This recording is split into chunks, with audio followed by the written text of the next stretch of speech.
We had Ed Sheeran come see us and put on an apron, work a shift. We've famously had Jack McBrayer from 30 Rock and other things.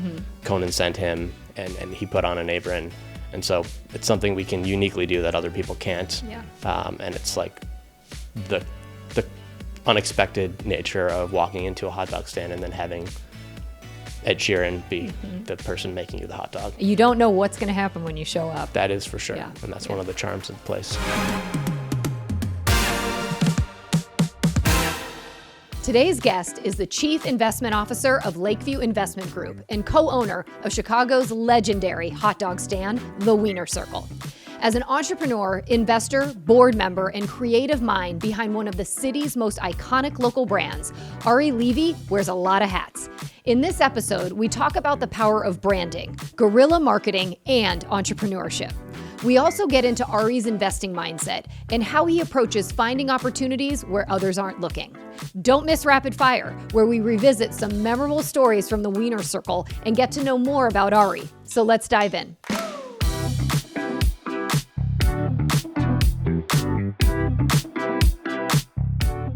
Hey, Ari, thank you so much for joining me on Corr Values. I'm really excited to have you here, and I think we have a lot of good stuff to talk about today. Thank you for having me. Happy to be part of this. Yeah. Anything crazy happened in the last couple of days that you want to share? I had a colonoscopy yesterday. All right. So are you feeling very clear-headed then? So I think the drugs are starting to wear off, but I'm a little woozy today. Uh-oh. This is going to be a really good conversation. Oh, yeah. I love it. God knows what I'm going to say. All right. Well, let's start with a little bit about you. I know you grew up in Lincoln Park. Let me ask you this. Did you go to the Wiener Circle as a kid? And do you have any early memories of the hot dog stand? Yeah. I grew up like 2 blocks from there, went quite regularly. The place opened in 1983. I was born in 1979. So from a very young age, I'm guessing as young as when I was like 7 or 8, when different era, kids were allowed to walk the streets. I walked to school myself then, around 8 or 9. I have a brother who was in Peter's class growing up. He's 10 years older than me, and he used to pay me $1 to go get him hot dogs. So I would walk the 2 blocks and do my brotherly duty and get him a hot dog and myself one as well. I love it. So where did you fall in line in your family of kids? Number 4. You're number 4? Four boys. Four all boys. Yeah. Okay. So I was number 5 out Okay. of 6. So I can appreciate was being paid to go do something for an elder sibling, and you never said no. No, it was better than getting beat up, which was the alternative. Exactly. So. Exactly. I don't think that happens anymore, but there was a clear fear of actually getting your butt kicked if you didn't follow. Oh yeah, I did for sure. Yeah. The good old days of the 80s, right? I love it. All right. So let's also talk a little bit about what you do for a living. You actually have a lot of interesting things that you do, but you're a quantitative trader with a degree from Stanford. How did you come to own such a disreputable establishment as this? Like, what made you kind of decide, this is a great thing for me to acquire, this Wiener Circle hot dog stand? Tell me the story about it. Sure. Yeah. So, a friend of mine from growing up knew the old owners. They had made an announcement via the newspapers that they wanted to sell.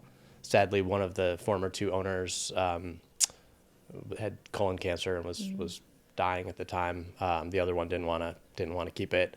A friend of mine from growing up was like, "Hey, we should get in on this." And I met with them and just note that my day job is in the financial markets, quantitative trading, algorithmic trading, some long-term investing, activist investing, and I always like to use the right brain in addition to the left brain, which is my day job. And so always loved the Wiener Circle. I love it for the food first and foremost, but I love the comedy.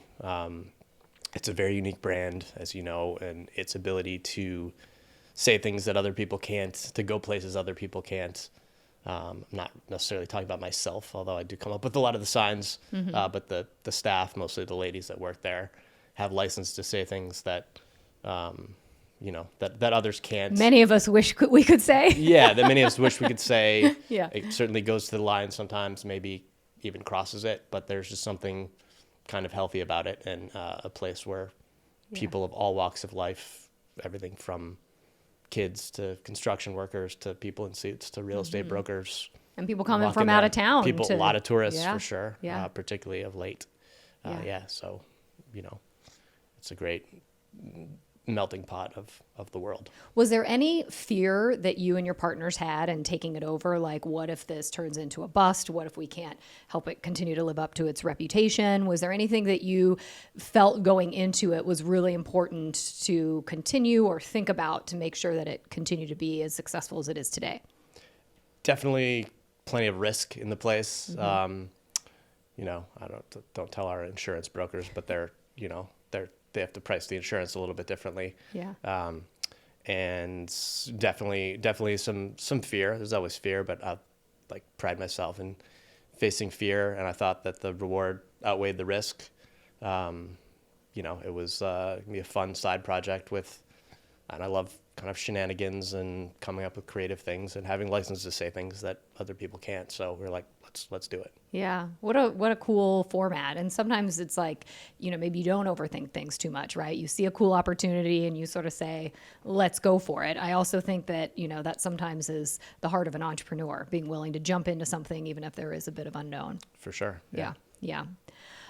So what started out obviously just as a hot dog stand, it's become one of the strongest local brands in Chicago. I moved to Chicago in 97. And I remember it was one of the first things that I was told, you got to go to the Wiener Circle. It's got a huge marquee, which is a really big part of it. And some of the all-time great quips that we see on the board, like I loved this one. We got a new Mayor Johnson when Chicago Bears coach Ben Johnson took off his shirt to show everyone. And everybody got free hot dogs, right? That came in that day. And then I also liked for Pride Month, we proudly support dog on dog and bun on bun. So how does this marquee, do you feel, support the brand of the Wiener Circle? It's another way to express our voice. I mean, people know it for the staff's service model, how you are served, although it's different by day and night and depending on who wants it, who doesn't. And if it's lunchtime crowd or the late night, more drunken crowd. The marquee is just kind of another expression of being able to say whatever we want.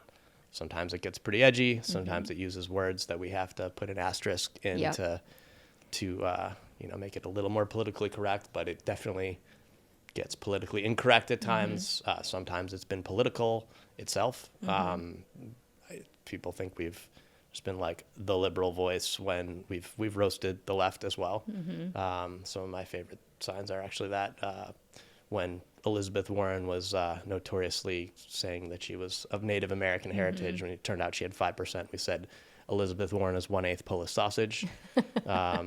We had a Hunter Biden one that I can't even repeat, but we have certainly had our fun with Trump. The best ones though are away from politics, I think, and we've kind of shied away from politics of late.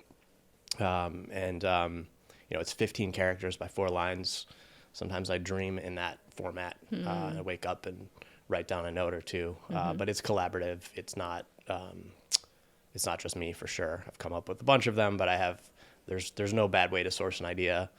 We've got like our own whack pack of people that are involved. My good friend Brad Morris, who's part owner, was on the main stage at Second City. He's come up with some great ones.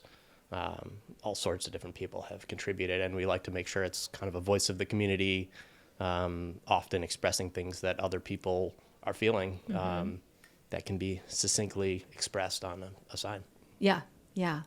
All right, so the marquee obviously is something that people watch for, and especially now with Instagram and social media, it's probably gotten an even larger life of its own because people are taking pictures of it, and the message spreads. But, you also are really known for a lot of your guerrilla marketing tactics. I think you probably do it better than almost anybody in Chicago. I know there was the shirtless Ben Johnson giveaway, which I think packed the place the day that happened. Hundreds of people were packed also on Clark Street when you had DJ Marshmello perform up on the roof. How do you approach or come up with these ideas for guerrilla marketing? Is it sometimes where an opportunity presents itself and you say, hey, this would be great? Or, do you sort of seek out things that are interesting to you or to people in the community? What's your angle? We're very open-minded. There's kind of no rules. We start by throwing a bunch of ideas out there. Some of them someone part of our whack pack team says them and we're like, I don't think we could do that. Sometimes we find ourselves still doing it, even though we think maybe we shouldn't. Sometimes we're like, that definitely crosses the line and we shouldn't do it.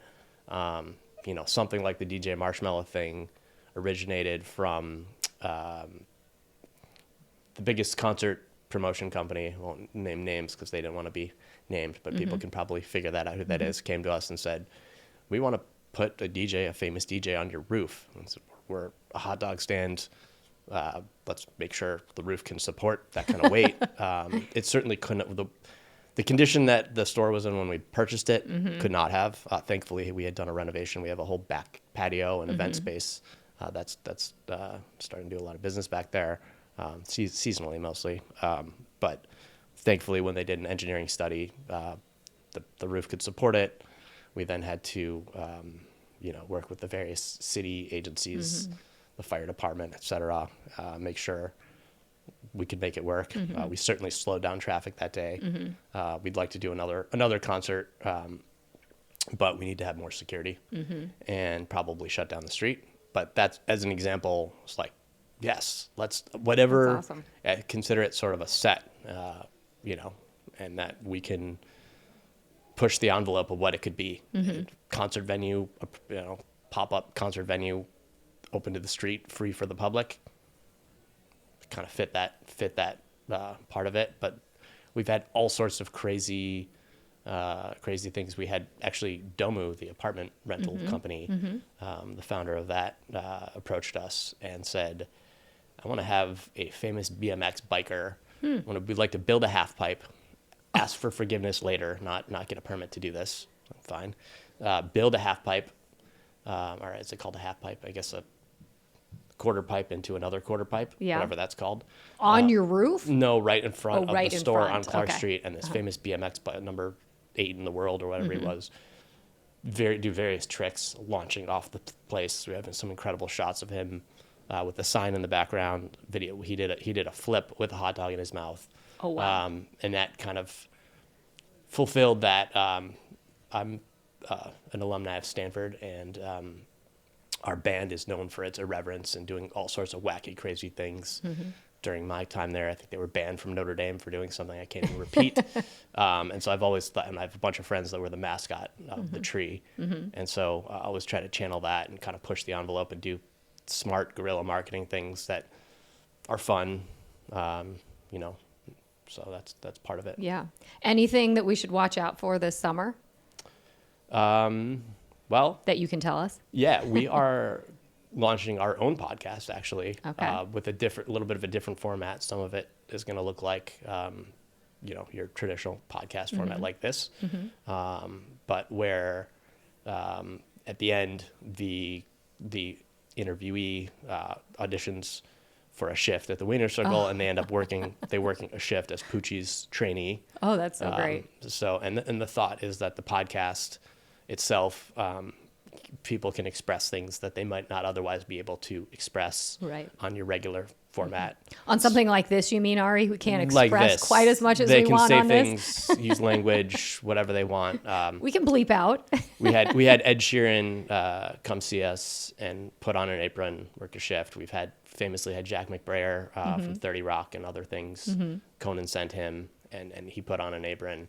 And so it's something we can uniquely do that other people can't. Yeah. And it's like the unexpected nature of walking into a hot dog stand and then having Ed Sheeran be the person making you the hot dog. Yep. You definitely you don't know what's going to happen when you show up. That is for sure. Yeah, And that's yeah. one of the charms of the place. Yeah. What a fun and like really fresh platform, right? To kind of do cool, innovative things. And I think, just attract, quite honestly, so many generations and so many walks of life. So I think that's kind of a cool thing too. For sure. Yeah.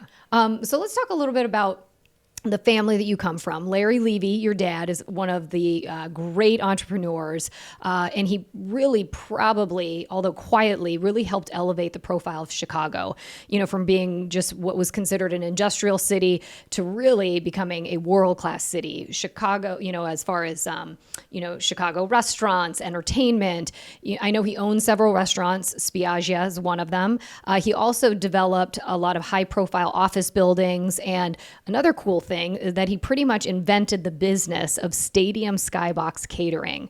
And I know he's still very involved in philanthropy and mentoring younger generations. What are some important lessons that you feel like you learned from your dad? Yeah, I'm very close with my dad. He's a great guy. He taught me a lot. I learned a lot by osmosis at the dinner table. Well, he was this extremely busy entrepreneur. He always prioritized me and my brothers, and was home for dinner often. Rather was taking us to restaurants all the time. Right.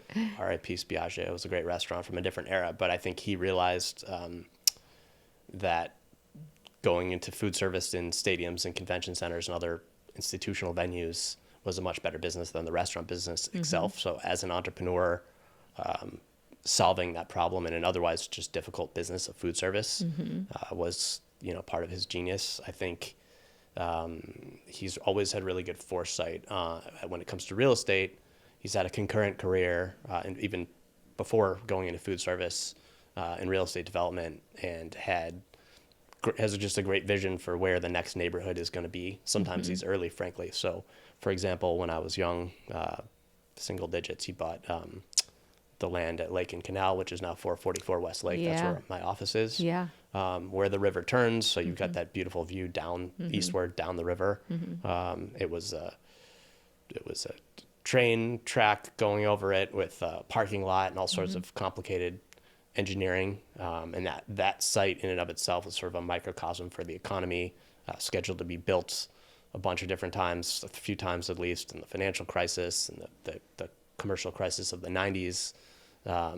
So, these really had, but finally it's here. It's a beautiful building. It's one of the more recent buildings, and it's got that iconic sculpture in front. He's got a love of art and put that sculpture there, Santiago Calatrava. And then, when I was a kid, when I was really little, he bought the land at Oak and Michigan, which became 1 Mag Mile. Yes. That in and of itself was also a microcosm of the time. Interest rates went to 20%. He had a floating rate debt, apparently. So my mom tells me, and my dad, that he was up sweating a lot of the night thinking about that. But, he's just a very, very positive, inspirational guy who always says regarding, work, like, tell people what you do, and if there's some connection, good things will come of it. Yeah. Or, you might find a way to do business with someone. He's very philanthropic, gives back to all sorts of different local and other charities, and just a great guy, just a very inspirational guy who's been inspiring for me and I think others. That's so cool. I love hearing just you talk about him and aspects of what he has done. And, I think the neatest thing, and I think, many successful entrepreneurs, he probably had so many people tell him, that's the craziest idea, Larry. Like, you're never going to be able to do that. And I think that's the power of being an entrepreneur, is being willing to be so confident, not even if you will be successful, but in the idea of like, I got to give this a shot. And it seems to me like that was a lot of his mindset. Also sounds like he has a positive, like, glass half full, perspective. So, I just think that that's sometimes pretty cool. Two glass half full. I mean, sometimes I'm a bit of a realist and we disagree on things, but he's willed things into existence. Yeah. He would say with the food service at the stadiums, like, he did that as much in part because he was a sports fan and music fan. Yeah. My grandpa was in the music business and the birth of rock and roll. We both love music a lot, and so it's like, I can get tickets to Cubs and White Sox and also great concerts. Not even thinking as much about the fact that people were just used to popcorn and peanuts, and they could now get a filet mignon in the skyboxes, and that a lot of these new stadiums were getting built for the premium seating. Yeah, it's amazing. I was just at the White Sox game a couple weeks ago in a skybox. I was thinking of you guys because I knew we were going to be meeting. All right, so let's talk a little bit about Chicago here, which is, I know a couple years ago, the message on the marquee for the Wiener Circle said, STFU, hopefully you all know what that means, about Chicago. And, I know there were a lot of armchair critics about our city. Taking stock of Chicago, what's your outlook moving forward? How do you think we're doing? And is there anything you think we need to be doing better? I mean, Chicago is certainly something that I got a glass half full approach to. I think it's the greatest city in the world, one of the most underrated cities in the world. We have 3 or 4 months of below freezing weather. And other than that, there's nothing, very little that I have to say that's bad about it. Sure. We have crime stats that are, honestly, I think get misinterpreted and are per capita not that dissimilar from a lot of other cities. But that seems to have gotten a lot better. Chicago feels a lot better to me right now. To your point before about it being a seller's market, I think there's a lot of buyers and inflows of people. We certainly lost some corporations and probably could do a better job of keeping those corporations. But it's a very desirable city to live in. It's much more affordable than your other major cities. It's very nice people, but not too nice. We got a little edge, just like the Wiener Circle. If you need it, we'll show that to you. Yeah. But we'll certainly like lead with that Midwest kindness. It's a great cultural town, whether it be sports or music or museums or whatever. I mean, I just think it's the greatest city. And I think things are looking up. Well, I think that's great. I appreciate, because I too think that there are great things ahead for Chicago. This is a California girl who moved here 27 years ago, and really kind of never looked back, for a lot of the same reasons that you've talked about. So I'm glad that you're thinking great things ahead, because I agree. So, all right, Ari, this is the time. Are you ready for this? So this is a great interview that we had, but I always end with my rapid fire, which is getting down and dirty about a couple of the things that we may not necessarily know about you. So this is going to be hot dogs and hot takes with Ari. You ready? Yep. All right. Question number 1. Have you ever, and I was told I couldn't, have you ever put ketchup on a hot dog? I think as a child, I must have done it once or twice. I used to like ketchup a lot more, but the secret to ketchup is there's just a lot of sugar in it. Yeah. It's more of a French fry ingredient, so no. Yeah. I have one of my daughters will do it sometimes, and until you're 10 years old, you're kind of exempt from the Got it. the So she smack doesn't get talking in trouble order, yet? No, but Soon? she actually is 10 now, so I'm going to make sure that All the right. staff starts giving her Mustard some and snack relish. Yeah. Mustard and relish. Exactly. Yes. Who's one person, dead or alive, you'd love to see walk into the Wiener Circle and buy a hot dog? I mean, there's tons, but given the engagement that he had with us this season, I would say Ben Johnson. Yes. Love him. Huge, smart, analytical mind who I think has changed the face of the Bears. Yes. People don't realize, or I think a lot of people don't know that he is a double major in computer science and math from UNC. Super smart guy, but Do you also love it? like Are a you charismatic leader. He speaks nerd like Absolutely. Like me? I would love to have him come into our podcast so that we could Yeah. talk nerdy with him, I and love then get a little edgy with Poochie and Yeah. see if he'd work behind the counter. Yes. And we need to keep the Bears in Chicago. Yes. All right. What do you order when you go to Wiener Circle? So perhaps embarrassingly, I'm not a vegetarian, but I actually really like the way that a Beyond Burger tastes. Oh, So I'll get that with mustard and grilled onions. Okay. And like extra mustard and grilled onions. Okay. That's me. A lot of people don't like that. I'll do the same condiments on a Polish sometimes, like Okay. a mustard and grilled onions. That's a good way to go. The classic Chicago style hot dog, charred. It's got to be charred. Our Okay. char grill is really a differentiating factor. I think you could get a charred dog at a lot of places. Yep. But when I yours bought is it from the different? old owner, they're like, number one thing is the grill. It's a local Chicago grill company that we get it from. I don't even want to say the name because I don't want to. And how much has competitive been on reasons. that grill for years, probably. That's a little of the extra love that people Yeah. get with it. Right. It's lots of years in there. That's part of the char, right? Other than the Wiener Circle, what's your favorite Chicago restaurant? There's so many. For this time of year, as the weather's getting nicer, I'm definitely partial to Piccolo Sonio. I think that the back deck is a great setting, but I love the food, the Italian food, the pasta, the other entrees. I particularly like Bar Mar, Jose Andres' spot that I think the Gibson's Group manages. But I like it all. I like a lot of the lettuce entertaining places, one-off hospitality, Yeah. incredible food. Brendan Sodakov, a lot of, Hog Salt. Yeah, Love, there's a love lot it of all. good Boca stuff, Group. and there's a lot of new things that are opening now sure. too. Yeah. It's wild. There's plenty to do and plenty to eat in Chicago. That's for sure. What's the best insult you ever had shouted from the kitchen? Mostly things that I can't say. Okay, a lot of bleeping. There is a video that went viral. I got many hundreds of thousands of likes on TikTok where, I don't know if you know this, like, sort of influencer, David Dobrik. He brought his crew there, and this one guy that was there, one of our staff members, Jordan Brooks, told the guy that he was shaped like a wisdom tooth. was kind of clever, I thought. But honestly, all the other stuff, I mean, on Shaped a like a At Properties wizard. podcast, I don't think I can. Okay. I don't think I can All say it. right. All right. We'll just have to look at it on social. You guys just have to go there for yourselves Yes, to get that experience. it. And Experience it. All right. Does Poochie have a nickname for you? And if so, what is it? Or can you tell us?